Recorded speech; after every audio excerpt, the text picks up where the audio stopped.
कि तोरे सूपी नाम के रघुराई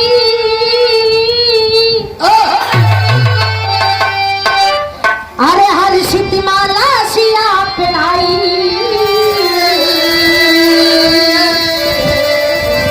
दशरथ खबर पाई के साजी के चले बरा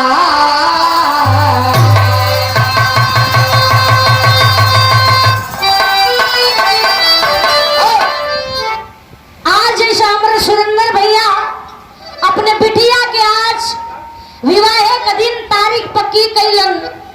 वही प्रकार राजा जनक जी का सपना रहल कि हमार दामाद ऐसा लाखों में एक मिले जौने के ताल्लुकात कोनो साधारण मानव से नहीं मिले।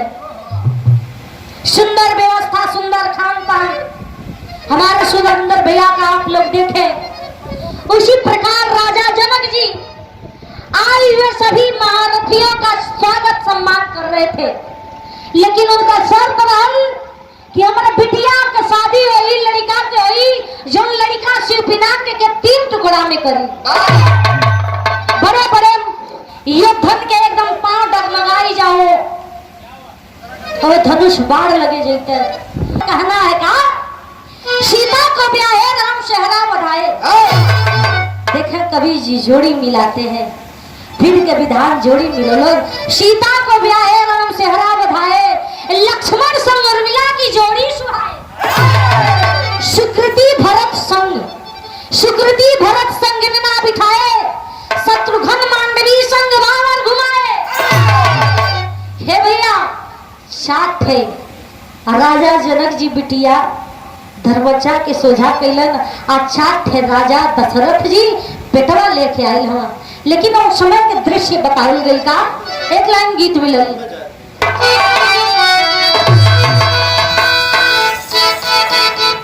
क्या बात है?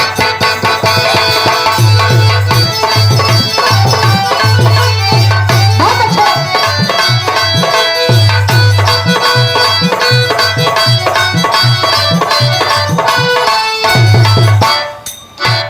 ये गीत के लाइन मिलल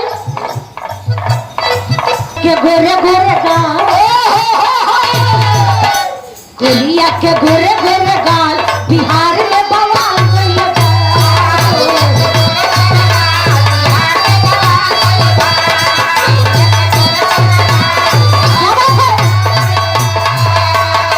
लेकिन नाम मिलल का अनी मगन सुमा अनी गगनी हरिशाय झुके ना भगवान राम जी।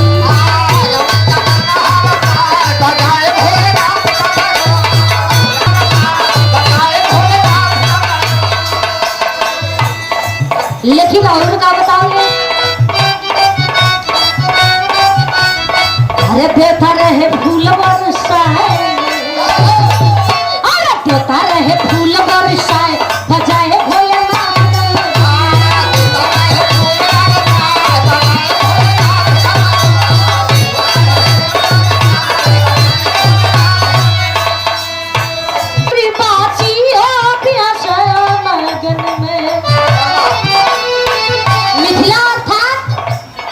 जमनपुरवासी यतनी मर्द मेहरारू सब लड़की लड़का का जोड़ी मिलावत हो एकदम करेजा गदगद हो जाता।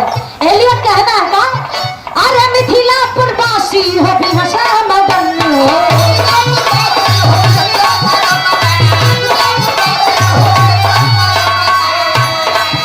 अरे चारों की जोड़ी को निरीखे नयन हो।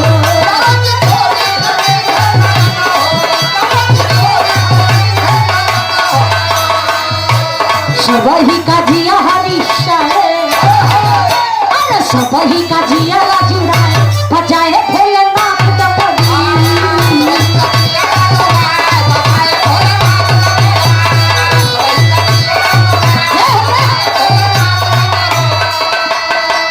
अरे भामर घूमे चारों चारों के संग में।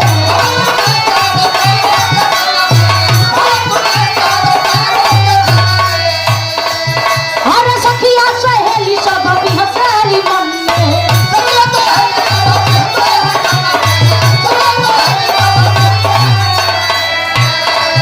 अरे खिचड़ी का अवसर गयो भाई,